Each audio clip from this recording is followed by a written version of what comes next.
Scams today are tricky. You often don't see them coming because they don't look like scams anymore. Now, scammers know exactly how to blend in. Their messages look real, sound real, and feel urgent. They're effective because they're designed to trick you. What makes scammers so tricky is how well they read people and situations. They pay attention to how we communicate, when we're busy, and what kinds of messages we tend to trust. Scammers also know that timing matters. They take advantage of the moments when we're distracted. When your attention is pulled in different directions, even a convincing scam can slip through. That's exactly what happened to a New York property management firm that lost $19 million to a single spoofed email. Scammers rely on curiosity. You see a strange card on your bank statement, a tracking number for a package you never ordered, or a message from a friend with a mysterious attachment. Scammers count on you to act fast and think later.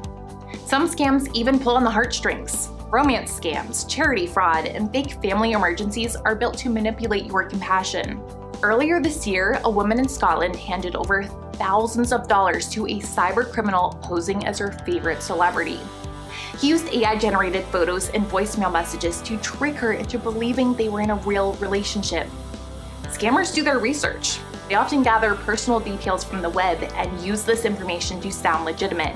Just a few months ago, scammers sent realistic Zoom and Teams invites, prompting victims to download remote access tools, giving attackers full access to corporate systems and sensitive data. They pulled this off by using tricky deception techniques, impersonating coworkers and weaving their scams into everyday business situations. But the tactics don't stop there. Because of AI, scammers have upgraded their tools. Back in February, scammers used AI to mimic the voice of Italy's defense minister, calling business leaders and pleading for help with a fake hostage rescue.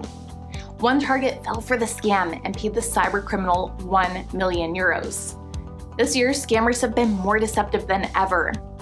By expecting the unexpected and treating messages with skepticism, you shift the advantage away from the scammer. Their tricks only work when you don't see them coming. So stay sharp, skeptical, and one step ahead.